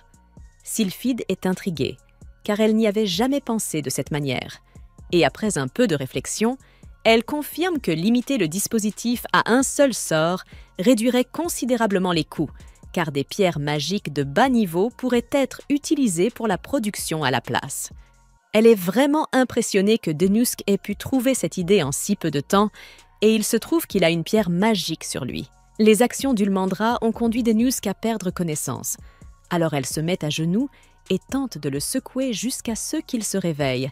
Mais tout ce secouement ne fait que le rendre encore plus étourdi. C'est à ce moment-là que Sylphide sort du sous-sol, portant sa tenue habituelle pour qu'Ulmandra ne se rende pas compte qu'elle est la femme de tout à l'heure. Ulmandra commence à se demander si ce qu'elle a vu plus tôt était bien ce qu'elle pensait. Mais soudainement, l'assistante d'Ulmandra, Lilom et Olulu entre dans la pièce, visiblement préoccupé par une urgence majeure. Un groupe d'oiseaux asiatiques vient d'attaquer quelques villages, et si rien n'est fait rapidement, ces villages seront détruits. Les oiseaux asiatiques sont de grands oiseaux incapables de voler, connus pour leur nature féroce, et ils représentent une menace tellement grande que le seigneur démon a ordonné que tout soit mis en œuvre pour les repousser. C'est pourquoi Lilom est venue chercher Ulmandra, puisqu'elle est la seule personne capable de gérer un groupe aussi large. Alors qu'elle est tirée hors de la pièce, Ulmandra exprime sa déception, car elle voulait passer du temps avec Denusk. Mais Sylphide voit là une occasion idéale de tester le nouveau dispositif magique. Alors, elle a l'intention d'emmener Denusk sur le champ de bataille. Une fois dehors, Denusk dit aux habitants de reculer un peu, car ce qu'ils vont faire pourrait être dangereux. Sylphide règle la pierre magique pour lancer un sort de feu simple et la lui remet afin qu'il puisse l'essayer. Avant cela, Denusk lui demande si cet objet possède des dispositifs de sécurité, mais Sylphide lui assure que même s'il explose, il ne perdra qu'un bras. Cela ne le rassure pas du tout. Il décide néanmoins de le tester malgré les risques. Alors, à l'approche du groupe d'oiseaux asiatiques, Denusk lui demande de commencer à canaliser l'énergie depuis l'appareil. Il émet un étrange bruit lorsque Denusk l'active, mais Sylphide lui dit que c'est juste ainsi qu'il fonctionne. Elle veut maintenant que Denusk imagine que l'appareil est une extension de son propre corps et laisse l'énergie circuler jusqu'à ce qu'elle s'accumule dans sa main droite. Denusk suit ses instructions et, au bout de quelques instants, il forme une boule de feu dans sa main. Denusk est émerveillé de constater qu'il a effectivement réussi à utiliser de la magie et, comme la première phase a été un succès, Sylphide lui dit de commencer à attaquer les oiseaux. Denusk n'est pas sûr que cela va fonctionner, mais il lance quand même une boule de feu sur l'un des oiseaux, qui est immédiatement pulvérisé. Sylphide l'encourage à continuer jusqu'à ce qu'il ait éliminé tous les oiseaux. Alors Denusk enchaîne les boules de feu et, pour la première fois depuis son arrivée dans ce monde, il se sent vraiment assez fort pour gagner un combat. Cependant, ce sentiment de puissance est de courte durée, car, dans le moment suivant, le dispositif magique grille et il ne peut plus utiliser de magie. L'un des oiseaux se rapproche de Denusk et est sur le point de le tuer. Mais avant que cela ne puisse arriver, Sylphide élève une barrière autour de lui. Denusk tente de réutiliser l'appareil, mais cette fois, il semble juste attirer lentement les oiseaux au lieu de lui permettre d'utiliser la magie. Sylphide s'occupe des oiseaux qui s'approchaient de Denusk. Puis elle lui demande pourquoi il n'utilise plus le dispositif pour lancer de la magie. Il lui montre le cristal et il est clairement en surcharge. Il semble que les cristaux magiques de bas niveau ne soient pas suffisants pour maintenir l'appareil après tout, donc cet essai est un échec. Pour l'instant, ils ont réussi à chasser les oiseaux. Alors les villageois célèbrent en préparant un pot-au-feu avec la viande des oiseaux. Pendant que Denusk prend un bol de ragoût, Sylphide se trouve près de l'arbre, en train de jouer avec un des enfants demi-humains. Denusk s'approche et exprime sa surprise, car il avait l'impression que tous les demi-humains étaient forts, mais il n'avait aucune idée que certains étaient aussi faibles. Sylphide est d'accord avec lui, mais même s'ils sont faibles, les demi-humains comme eux sont toujours très gentils, et cela lui rappelle un peu son passé. Sylphide est née dans une famille de marchands elfes, mais les choses ont mal tourné et elle a fini par être expulsée. Elle a ensuite vécu en errance pendant un certain temps jusqu'à ce qu'elle soit accueillie dans un village de demi-humains. Les demi-humains étaient extrêmement gentils avec elle, mais aucun d'entre eux ne savait utiliser la magie, et à cause de cela, ils vivaient dans la pauvreté. Sylphide voulait les aider, alors elle s'est lancée dans l'invention d'un dispositif qui leur permettrait d'utiliser la magie, mais en chemin, elle s'est laissée distraire et a oublié la raison originale de tout cela. Elle se tourne vers Denusk et lui dit que son objectif en tant que chercheuse est d'aider les gens, donc ils doivent absolument réussir ce projet, peu importe quoi, surtout puisque d'autres oiseaux de ce genre finiront bien par attaquer ce village à nouveau. Denusk y réfléchit un moment, puis il a une excellente idée. Il demande à Sylphide si elle peut fabriquer plus de CES dispositifs magiques d'ici demain matin. Puisqu'elle a déjà créé les designs, cela ne devrait pas prendre longtemps, mais elle ne pourra pas apporter d'amélioration au design sans ces outils. Denusk lui dit qu'elle n'a pas besoin d'apporter d'amélioration, car ce qu'il essaie de faire fonctionnera avec le design actuel. Le lendemain matin, Denusk et Sylphide partent confronter le groupe d'oiseaux qui chargeaient vers le village, et avant que les oiseaux n'arrivent jusqu'ici, Denusk active les dispositifs magiques qu'il avait plantés dans le sol à l'avance. Le bruit provenant de tous les dispositifs qui s'activent en même temps est tellement perturbant pour les oiseaux qu'ils changent d'avis et s'enfuient, renonçant à attaquer le village. Et le meilleur dans tout ça, c'est que, puisqu'aucun sort n'a été lancé, les pierres magiques du dispositif dureront très longtemps, ce qui signifie qu'ils peuvent garder les villages isolés en sécurité tout en économisant sur les coûts. Le Seigneur Démon est grandement satisfait de l'innovation qu'ils ont accomplie ensemble. Alors il demande à Sylphide de commencer la production en masse des dispositifs magiques afin qu'ils puissent être distribués à tous les villages qui en ont besoin. Un peu plus tard, Denusk retrouve Sylphide pour la remercier de toute son aide, car il n'aurait jamais pu obtenir ce résultat tout seul. De son côté, Sylphide remercie Denusk pour son aide, car il a ravivé son enthousiasme pour ses recherches et lui a rappelé qu'elle fait tout cela pour aider les gens. Elle lui est vraiment reconnaissante, alors elle lui dit que s'il a besoin d'aide pour quoi que ce soit, il peut venir la voir. Avant de partir, elle lui donne un dispositif magique qu'elle a fait spécialement pour lui. Auparavant, Yoder ne pouvait gérer que 10 sorts au maximum, mais celui-ci peut en supporter au moins 30, ce qui devrait l'aider s'il se retrouve un jour en danger. Denusk retourne ensuite à son bureau, plus motivé que jamais à finir sa paperasse. Mais avant même qu'il puisse commencer, il perd connaissance lorsque Ulmandra entre en trombe. Elle vient d'apprendre toute l'histoire de la mission de recherche avec Sylphide, et elle voulait lui présenter ses excuses pour avoir pensé qu'il flirtait avec une autre femme alors qu'il lui avait déjà fait une demande en mariage. Mais lorsqu'elle le voit inconscient sur le sol, elle se précipite à ses côtés pour vérifier s'il va bien. Plus tard, Denosuk invite Ulmandra à faire du shopping, et elle est si nerveuse à l'idée qu'elle se rend chez Olulu pour demander des conseils. Être invitée à faire du shopping avec lui ne peut signifier qu'une seule chose, donc Ulmandra est certaine que Denosuk l'a invitée à un rendez-vous. Et puisqu'il en est ainsi, elle prévoit de sortir le grand jeu pour impressionner Denosuk. Ulmandra a l'intention de ne porter rien d'autre qu'un bikini pour montrer autant de son corps que possible, mais Olulu lui dit que ce n'est peut-être pas une si bonne idée. Denosuk pourrait être mal à l'aise avec une telle tenue, donc il vaudrait mieux opter pour quelque chose d'un peu plus conservateur. Ulmandra suit les conseils d'Olulu et, heureusement, Denosuk semble vraiment aimer sa tenue, ce qui lui fait penser que ce rendez-vous pourrait bien se passer et que sa relation avec Denosuk pourrait passer à un niveau supérieur. Malheureusement, il s'agit de Denosuk, donc la seule raison pour laquelle il a invité Ulmandra à faire du shopping, c'est qu'il voulait faire des recherches sur le marché. Ulmandra est sérieusement déçue lorsqu'elle réalise que ce n'est finalement pas un rendez-vous. Elle est pratiquement en train de bouillir de colère, mais elle veut quand même aider Denosuk. Alors elle lui demande quel genre de recherche il mène. Denosuk explique qu'il est toujours judicieux d'obtenir les avis des habitants, car cela pourrait lui donner une perspective différente et l'aider à améliorer l'armée des démons. Cependant, pour l'instant, il dit qu'il veut juste profiter du paysage avec Ulmandra, ce qui la prend au dépourvu, mais ce n'est toujours pas un rendez-vous. Alors qu'il s'approche d'un stand, le propriétaire reconnaît Denosuk comme l'un des généraux d'élite de l'armée des démons.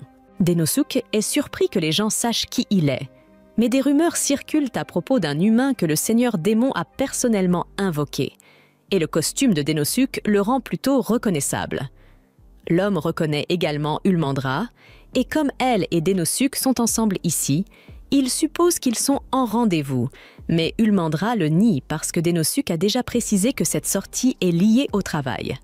Elle explique qu'ils sont ici pour effectuer des recherches de marché, et puisque c'est le CA, l'homme leur propose de leur montrer quelques-uns de ses meilleurs articles. Un ensemble d'ornements en or pur Et comme ce n'est pas tous les jours qu'il est fréquenté par des généraux de l'armée, il propose même de leur accorder une réduction s'ils achètent ces 2 coupes en paire. L'homme commence à expliquer que ces coupes sont généralement achetées par des couples qui se marient. Mais sans réfléchir davantage, Dénosuke dit qu'il veut les acheter pour lui et Ulmandra, ce qui donne à Ulmandra des signaux contradictoires, car cela ressemble à une tentative de flirt de la part de Dénosuke. Mais en réalité, il a juste acheté les coupes pour obtenir des informations du marchand, ce qui déçoit une fois de plus Ulmandra. Après un peu plus d'investigation, Dénosuke s'assoit avec Ulmandra pour boire un café tout en examinant les résultats de leurs recherches. Selon ses conclusions, les récentes alliances formées avec les autres territoires des demi-humains ont été bien accueillies par la population, ce qui favorise une belle intégration des différentes cultures. Cependant, cela a également conduit à certains effets secondaires négatifs. En particulier, l'augmentation de la population a provoqué une pénurie alimentaire sans précédent et le prix des cultures de base comme le gym est devenu trop élevé pour que les gens puissent se les permettre. Ulmandra a également remarqué la hausse des prix. Elle s'est rendue chez l'un des détaillants alimentaires et a exigé de savoir pourquoi il rendait le gym si cher. Mais même lorsqu'il était violemment secoué, le détaillant lui a répondu qu'il ne pouvait pas se permettre de baisser ses prix, sinon il risquerait de s'endetter. Le prix du gym est sans aucun doute artificiellement gonflé. Mais si les détaillants ne sont pas responsables de cette augmentation, alors ce doit être le fait des grossistes. Les grossistes sont ceux qui se chargent de distribuer les marchandises après des achats en gros auprès des agriculteurs. D'ordinaire, ce système fonctionne bien, mais il y a une chance que les grossistes augmentent artificiellement les prix du gym pour maximiser leurs profits. Et comme les détaillants sont obligés d'acheter au prix gonflé, ils doivent à leur tour augmenter leur prix pour rester en activité. Puisque les grossistes sont probablement responsables, Ulmandra pense qu'ils devraient entrer dans leur bâtiment et exiger que les prix soient normalisés. Cependant, Dénosuke estime que ce n'est pas une bonne idée, car ce qu'il a dit sur la responsabilité des grossistes n'est pour l'instant qu'une pure spéculation. Ils ne peuvent pas se permettre de mettre les grossistes en colère, car cela pourrait provoquer une catastrophe nationale s'ils ne font pas attention. Les ventes sont gérées par une grande guilde commerciale qui détient un pouvoir considérable. Donc, avant d'agir, ils doivent recueillir plus d'informations sur cette affaire. Cela dit, Dénosuke annonce qu'ils ont terminé leurs recherches de marché pour la journée. Cependant, il reste encore beaucoup de temps avant qu'ils ne doivent retourner au château. Dénosuke demande alors à Ulmandra si elle a envie d'essayer quelque chose en attendant. Ulmandra est enthousiaste, car cela pourrait être sa chance d'avoir un vrai rendez-vous avec Dénosuke. Mais tout espoir de passer un moment seul avec lui disparaît lorsque Gnome arrive. Dénosuke est surpris de la voir ici et lui demande si elle est sortie faire des achats également. Gnome explique que c'est une journée importante pour son peuple et qu'elle est là pour acheter des cadeaux pour les personnes qui lui sont chères. Dans ce cas précis, elle achète des cadeaux pour ses camarades de l'armée des démons, mais elle garde toujours une rancune envers Ulmandra, donc Ulmandra ne recevra rien d'elle. À ce moment-là, 2 demi-humains rats s'approchent de Gnome et la supplient de les aider à sauver leur magasin de la faillite. 6 d'eux-là semblent vraiment désespérés. Alors Dénosuke et les autres décident de les suivre jusqu'à leur magasin pour demander quel est le problème. Le couple de rats explique qu'ils tiennent ce magasin depuis des années et vendent une nourriture appelée ***but***. Mais année après année, leurs ventes ont diminué et ils luttent depuis un certain temps pour rester en activité. Cependant, récemment, un grand marchand nommé Budagalion les a contactés et a passé une commande importante chez eux, affirmant qu'il pourrait faire un joli bénéfice en revendant le chumozu, étant donné que le gym est si cher de nos jours. Le couple était ravi d'entendre une si bonne nouvelle, alors ils ont travaillé sans relâche toute la nuit en utilisant chaque dernier ingrédient qu'ils avaient pour honorer la commande de Budagalion. Malheureusement, ce matin, lorsqu'il était censé venir récupérer la commande, il s'est soudainement désisté et a dit qu'il n'était plus intéressé. Le couple se retrouve donc avec une énorme quantité de produits invendus et s'ils ne trouvent pas rapidement une solution, ils feront faillite à cause de tout l'argent qu'ils ont gaspillé. Le problème est clairement sérieux, mais personne ne peut penser à une solution. Il se tourne donc vers Denosuke, ayant entendu dire qu'il est bon pour résoudre les problèmes. Elle lui demande s'il a des idées pour aider le couple à sauver leur magasin. Heureusement, grâce aux informations qu'il a recueillies sur le marché aujourd'hui, Denosuke dit qu'il a la solution parfaite. Noam demande s'il est vraiment sûr de pouvoir gérer cela et Denosuke la rassure en affirmant que son plan fonctionnera, ce qui signifie qu'elle peut lui laisser le reste. La première étape du plan de Denosuke est que le couple verbalise leur objectif. Il leur demande donc de clarifier ce qu'ils veulent accomplir. Le Shimozu expire en une journée, ce qui signifie qu'ils doivent vendre les 300 portions que le couple a préparées avant la fin de la journée. Denosuke a goûté au Shimozu plus tôt et il semble assez similaire au mochi du Japon. Cependant, il lui manque un aspect clé.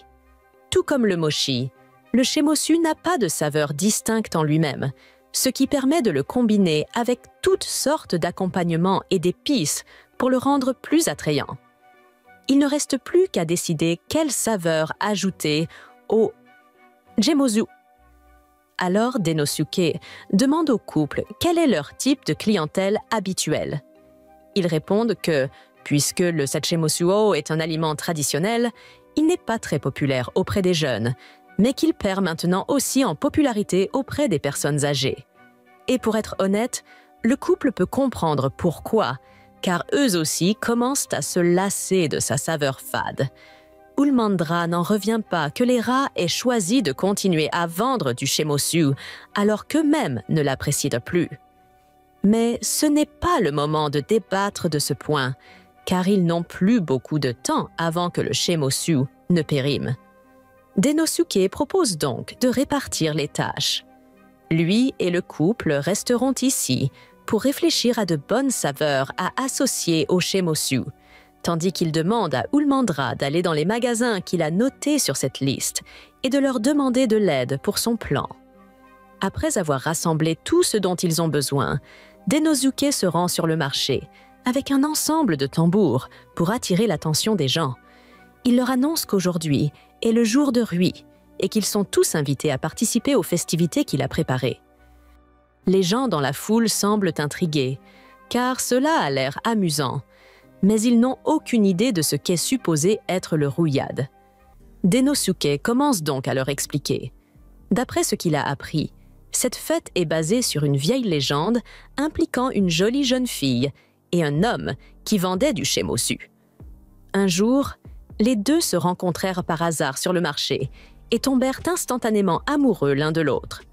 Cependant, un homme puissant voulait faire de la jeune fille son épouse, mais comme elle n'était clairement pas intéressée par la proposition du roi, celui-ci, pris de jalousie, interdit à la jeune fille de revoir l'homme qu'elle aimait.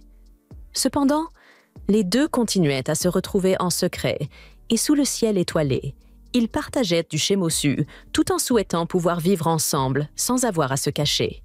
C'est alors que leurs prières furent exaucées par les cieux et ils furent emportés dans le ciel nocturne pour vivre heureux ensemble pour toujours. Cette légende est à l'origine du festival de Ruyad. On dit que si vous échangez du Shimozu avec un être cher et le mangez ensemble, votre vœu pourrait se réaliser.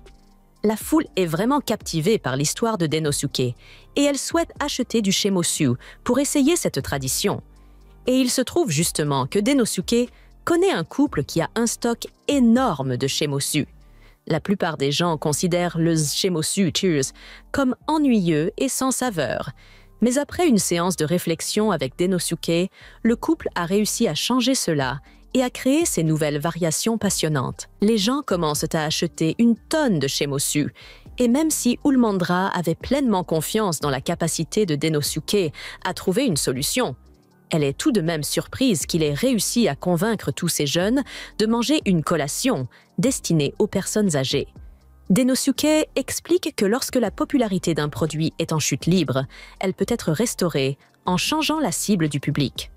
Plutôt, Lorsqu'ils faisaient leurs recherches de marché, Denosuke avait remarqué qu'il y avait un grand nombre de jeunes et de familles au marché. Alors pourquoi ne pas les cibler?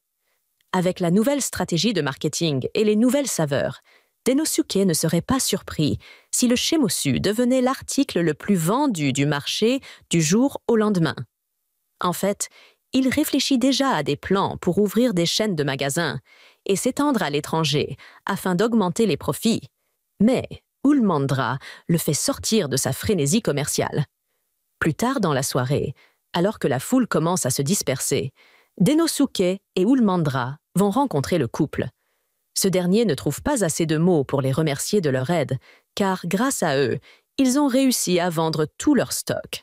Denosuke leur dit de ne pas s'inquiéter, car leur succès n'est pas uniquement dû à lui.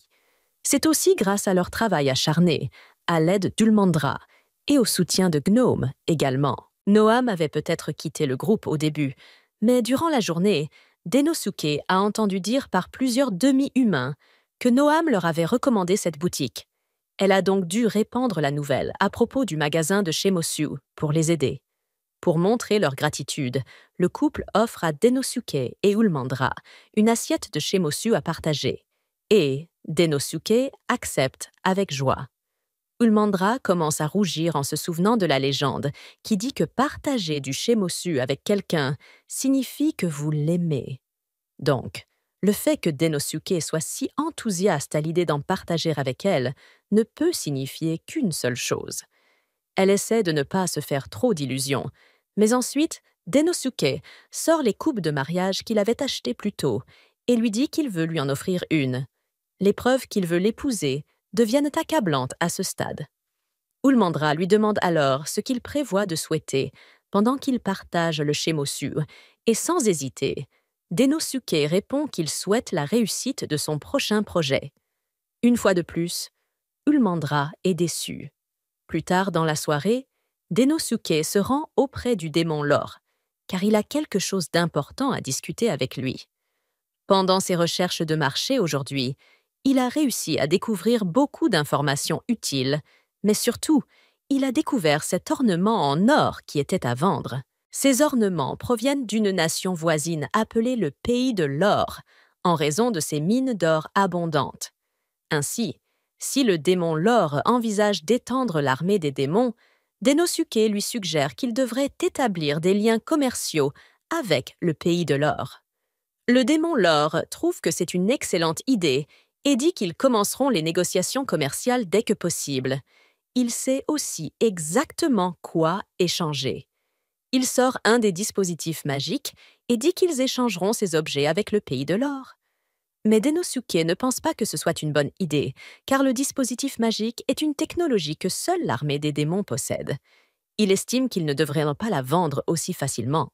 Cependant, le Seigneur démon a un autre point de vue. Peu importe ce qu'ils feront, la technologie finira par être volée ou reproduite par des étrangers.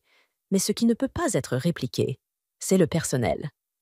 Tant que le Seigneur démon a des individus talentueux comme ses 4 généraux, il est sûr qu'ils seront capables de créer des dispositifs magiques encore plus puissants à l'avenir. Il donne à Denosuke la permission de gérer toutes les négociations sur ce sujet, mais il le met également en garde, en lui disant de faire attention, car le roi du Pays de l'Or est un homme redoutable. Le lendemain, Uchimura réfléchit seul au fait qu'il a rejoint l'armée démoniaque il y a seulement quelques mois et que le jour tant attendu est enfin arrivé. Aujourd'hui, il effectuera son premier voyage d'affaires en tant que membre des 4 grands. Plus tard, debout près de la calèche, Ululu s'engage à préparer la visite, tandis qu'Ulmandra lui demande s'il ne souhaite pas son escorte, car le roi de la fureur est réputé pour être jeune et compétent, mais aussi très imprévisible. On raconte qu'il aurait autrefois donné un marchand au crocodile après avoir découvert que ce dernier lui avait vendu des marchandises contrefaites. Bien qu'il soit terrifié par cette histoire, Uchimura décide qu'il doit partir seul pour ce premier voyage et s'en tient à son plan initial. Alors que la calèche s'éloigne, la démoniste le suit du regard, se comportant comme une mère envers l'humain, lui demandant s'il a bien pris son porte-monnaie, lui conseillant d'arrêter la calèche s'il commence à se sentir mal et l'avertissant de refuser si de belles jeunes filles lui sont offertes dans ce royaume étrange. Quelques heures plus tard, il arrive dans la célèbre Terre d'Or, un territoire visiblement prospère et grouillant de monde.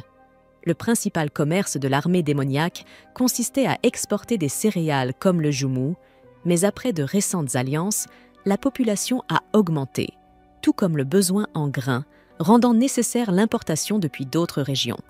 Le plan consiste donc désormais à échanger des produits de grande valeur pour obtenir de l'or.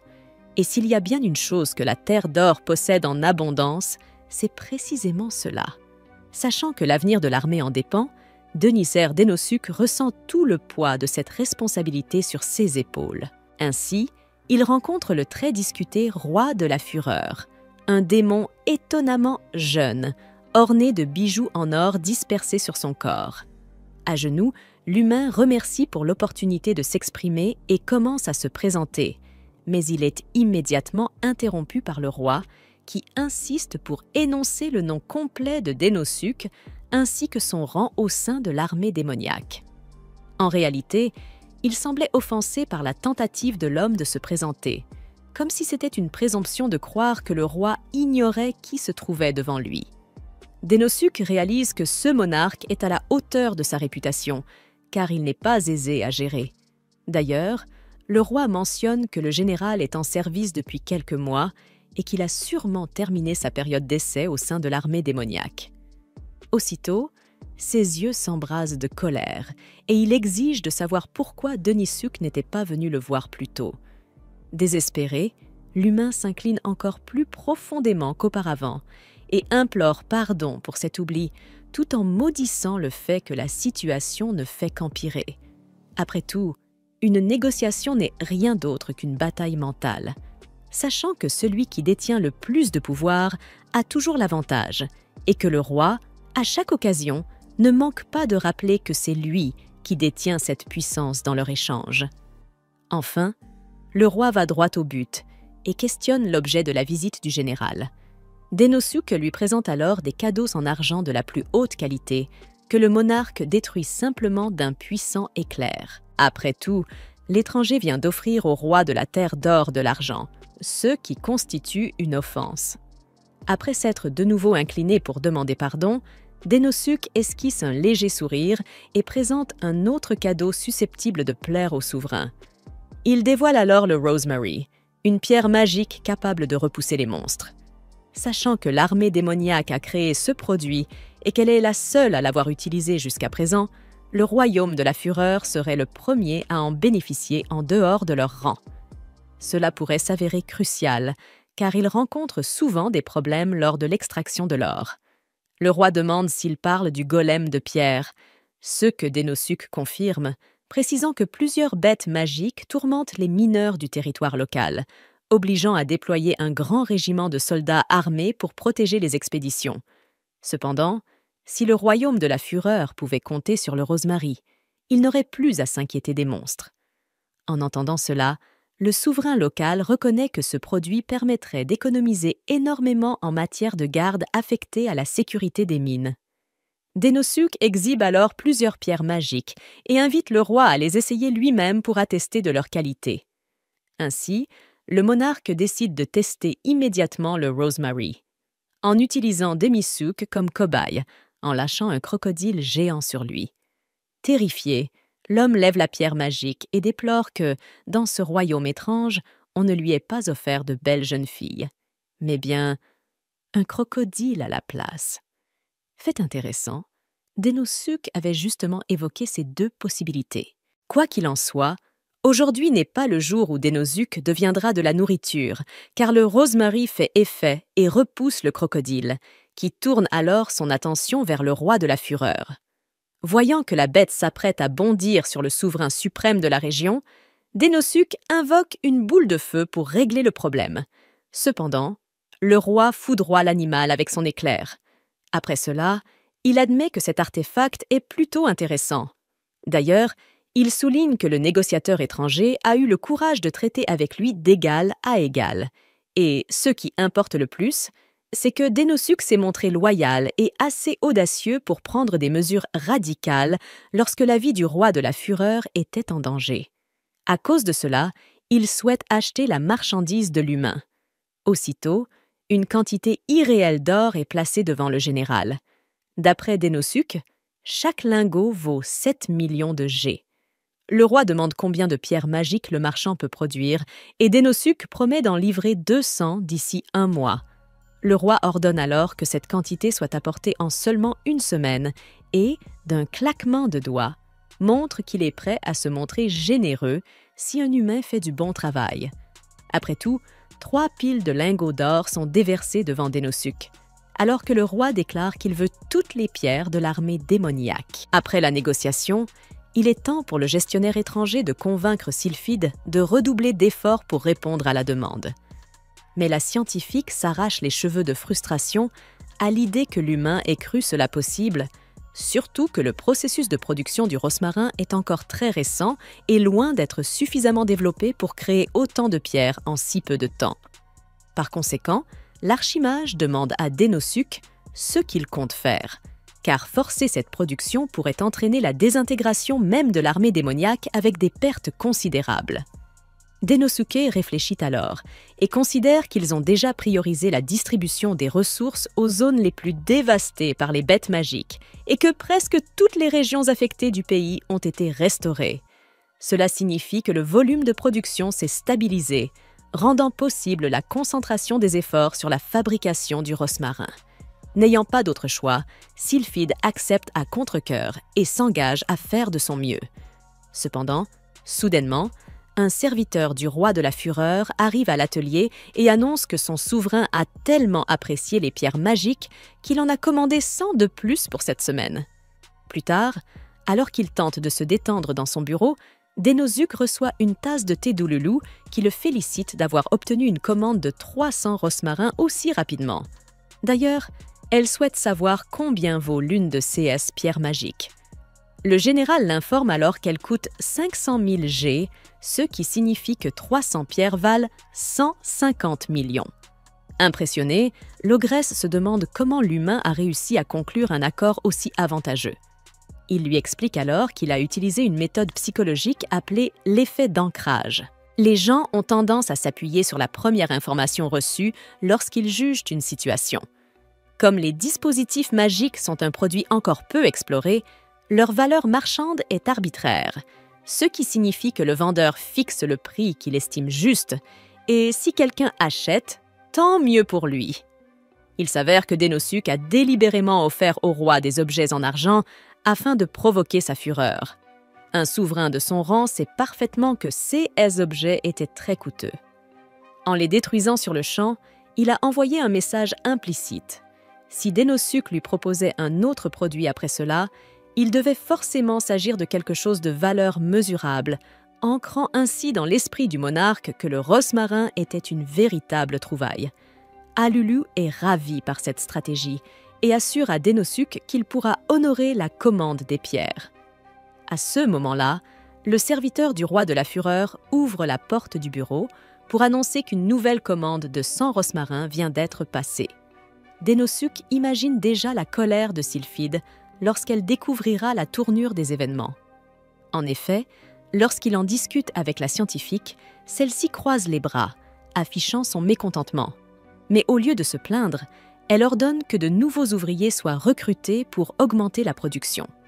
Après un travail intense, le premier lot de 200 pierres vient d'être envoyé avec succès, et les travailleurs sont encore plus motivés en voyant que leurs efforts produisent des résultats concrets. Un peu plus tard, un autre lot de 200 pierres vient d'être produit pour la Terre d'Or. Dans son bureau, Kumara prend un instant pour réfléchir au processus. Selon lui, lorsque le pouvoir magique du rosmarin s'épuisera, il devra être remplacé, ce qui signifie que c'est un produit à la demande permanente et que le roi de la Fureur continuera d'acheter de nouveaux lots. Gardant cela en tête, le général affiche un sourire diabolique et se murmure à lui-même que tout se déroule selon son plan. Au milieu de cette réflexion, il est soudainement transporté mentalement dans le bar qui existe dans le monde de son imagination. À l'intérieur, Il célèbre le succès de son travail avec une variété de plats et de boissons, et sa joie est telle qu'il souhaite que le propriétaire du bar se joigne à lui pour cette célébration. Poliment, le patron s'enthousiasme à l'idée de savourer son whisky écossais sur glace. Mais au moment où Ushimura s'apprête à boire après avoir porté un toast, son verre se fissure sans raison apparente, et l'homme est brutalement ramené dans le monde réel. Là, Ululu est en panique, annonçant qu'un énorme problème vient de survenir. Toute la commande de rosmarin vient d'être annulée. Aussitôt, Ushimura se précipite pour comprendre ce qui s'est passé en allant rencontrer le serviteur du roi de la fureur. Elle regrette ce qui s'est passé et explique qu'elle a trouvé un marchand vendant le même produit à moitié prix. Plus tard, Ululu doit gérer l'artisan qui avait déjà commandé une montagne de matières premières pour produire le prochain lot, mais qui se retrouve maintenant dans l'impasse à cause de cette annulation soudaine. Pendant ce temps, dans une partie du château, un groupe de demi-humains est perplexe face au fait que les arcs et les flèches ne sont toujours pas arrivés. L'un d'eux analyse la situation et conclut qu'il y a eu un problème dans la transaction et qu'il n'y a pas assez d'argent pour le moment, ce qui signifie que les gens devront se contenter d'échanger leurs anciennes armes.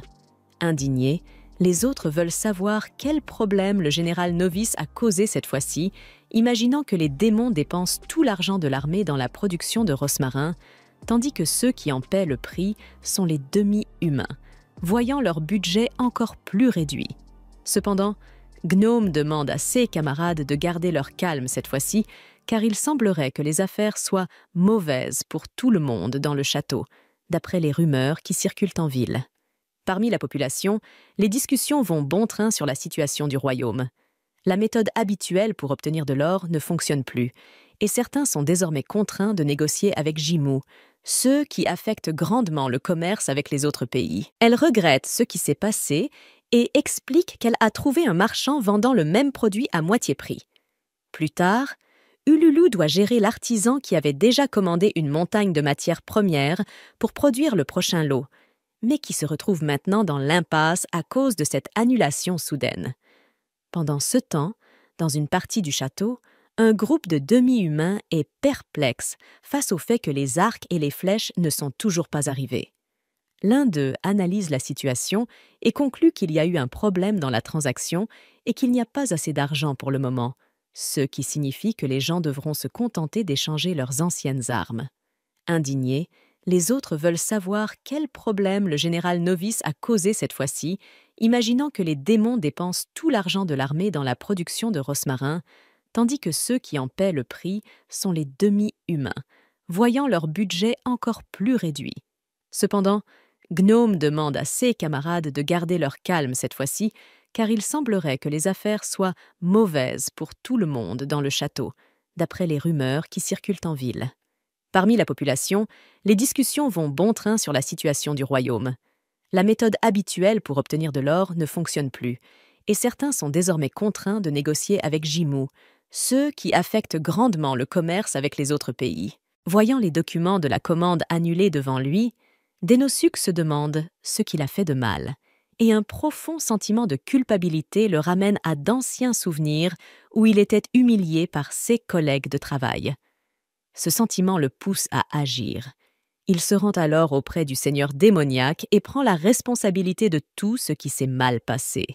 Cependant, le seigneur lui apprend qu'une seule personne ne peut pas tout accomplir seule, que nous sommes tous susceptibles de faire des erreurs à tout moment, et que l'essentiel n'est pas l'erreur elle-même, mais ce que l'on est prêt à faire pour la corriger.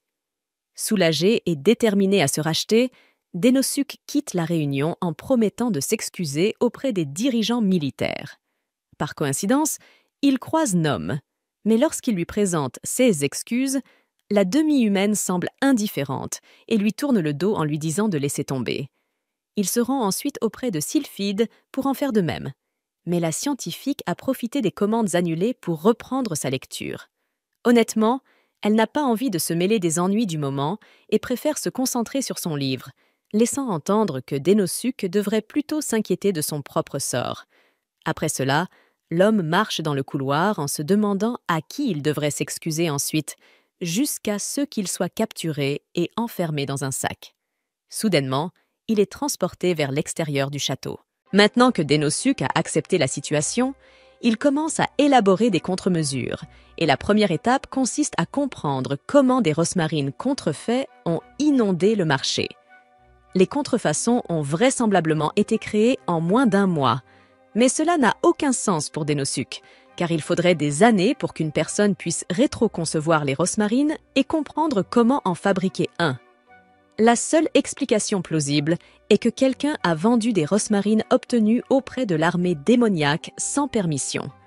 L'armée démoniaque a distribué des rosmarines dans tout le pays, mais uniquement dans les zones souffrant d'attaques sévères de monstres, et les habitants de COS région ne mettraient pas leur sécurité en péril pour un simple profit.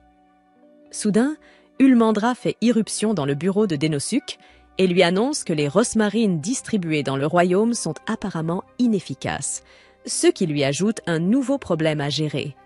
Il se rend avec Ulmandra dans l'un des villages ayant signalé l'inefficacité des rosmarines, et le lieu a été complètement ravagé par des bêtes magiques. Ni le chef du village, ni Denosuk ne comprennent comment une telle chose a pu se produire, car les rosmarines sont censées repousser toutes les bêtes magiques. Mais lorsque Denosuk commence à creuser le sol pour voir s'il y a un problème avec les rosmarines qui y ont été enterrées, il découvre un problème majeur. Ils ne sont plus là. Lui et les autres vérifient tous les endroits où les rosmarines avaient été dissimulées. Et effectivement, chacun d'entre eux a disparu. Cette révélation pousse Denosuk à penser que quelqu'un vole les rosmarines, mais il doit en avoir la confirmation avant d'agir. Il demande donc à Ulmandra de l'aider à dresser la carte de tous les villages qui se sont plaints de la disparition de rosmarins. Après quelques préparatifs, Denosuk emmène Ulmandra tard dans la nuit pour enquêter, mais elle ne comprend pas pourquoi ils sont venus dans ce village en particulier, car aucune plainte n'a été déposée. À ce moment-là, Denosuk aperçoit des mouvements dans le champ et dit à Ulmandra de rester tranquille pendant qu'il reste caché derrière cet arbre. Ils observent deux personnes suspectes qui courent dans tous les sens et finissent par tirer l'une des rosmarines sur le sol. Au moment où les personnes suspectes s'apprêtent à partir, elles sont confrontées à Denosuk et Ulmandra. C'est exactement ce que Denosuk soupçonnait, et cela explique pourquoi les contrefaçons avaient la même qualité, mais aient été vendues à un prix si bas. Quelqu'un engage des voleurs pour s'emparer des originaux afin de les revendre. Et comme toutes les marchandises sont volées, le cerveau derrière tout cela peut vendre les rosmarines à des prix incroyablement bas, tout en faisant un gros bénéfice. Denosuke demande aux voleurs de lui dire qui est leur employeur. Mais les voleurs n'ont pas l'intention de lui donner la moindre information et l'un d'entre eux se jette sur Denosuk, toute griffe dehors. Heureusement, Ulmandra se porte à la défense de Denosuk et assomme le voleur. L'autre tente de l'attaquer à son tour, mais il est également assommé. Les deux voleurs réalisent alors qu'ils n'ont aucune chance et commencent à s'enfuir. Ulmandra s'apprête à les poursuivre pour qu'ils ne s'enfuient pas, mais Denosuk lui dit que ce n'est pas la peine puisque les rosmarines qu'ils viennent de voler sont des bombes.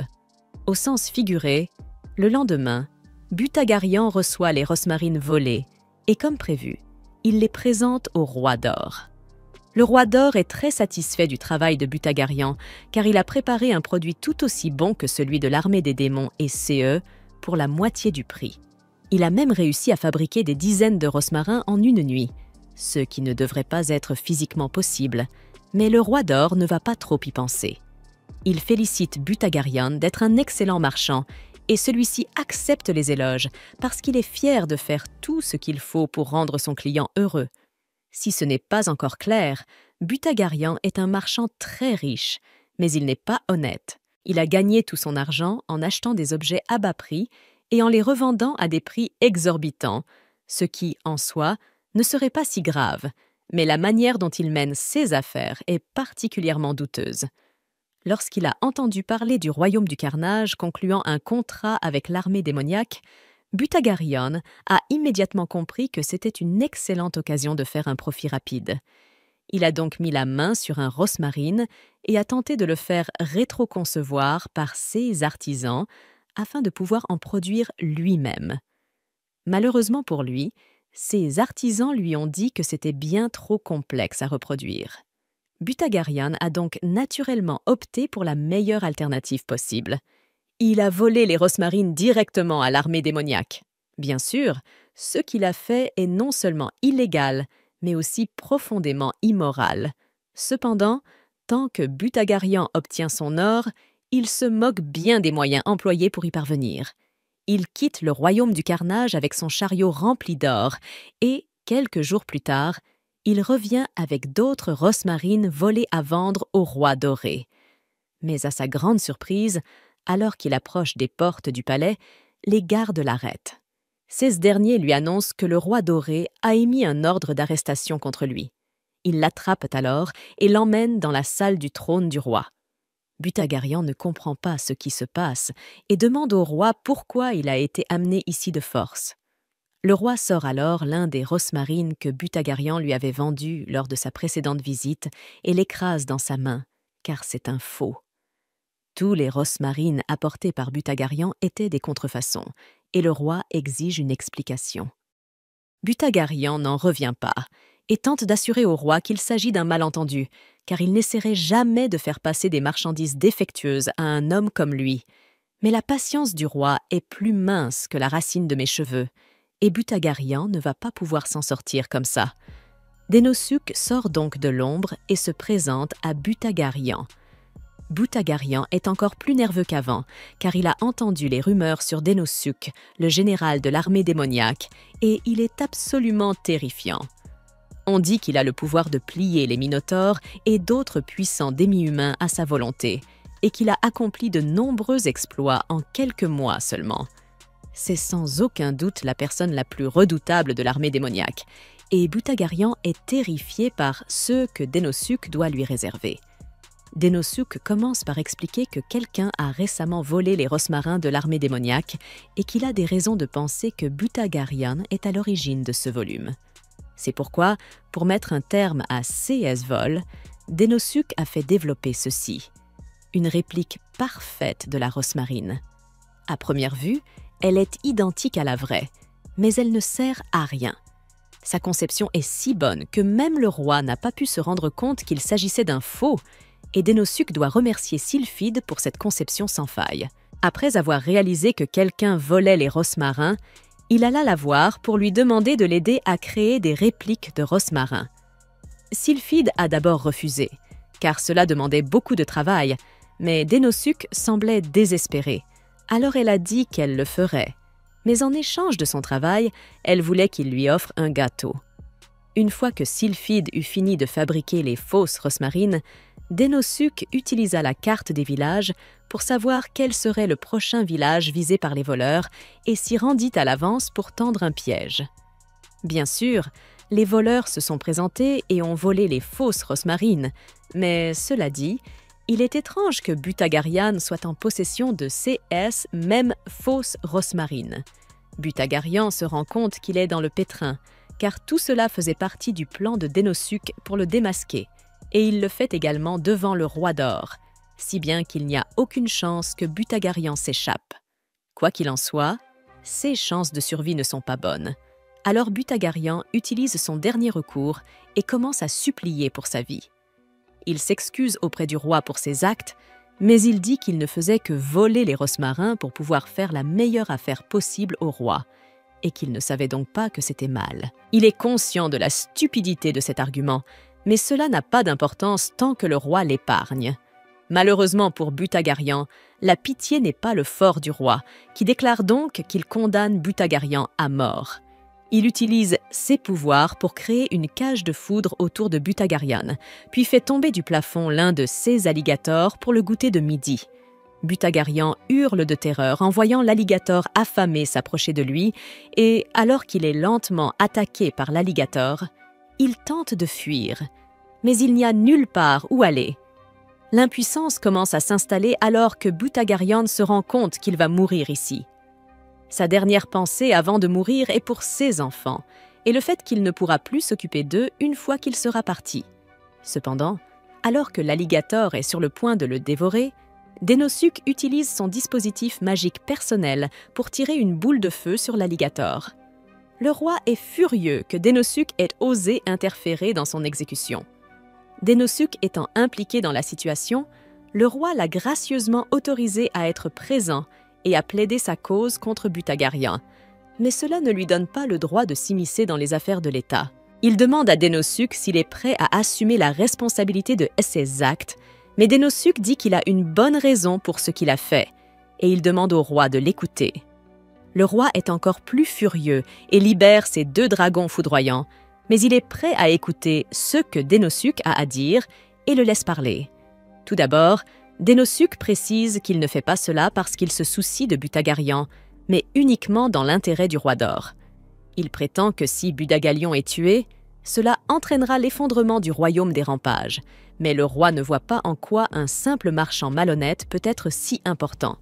Cependant, lorsque Dénosuc mentionne la poudre d'orange, cela attire l'attention du roi.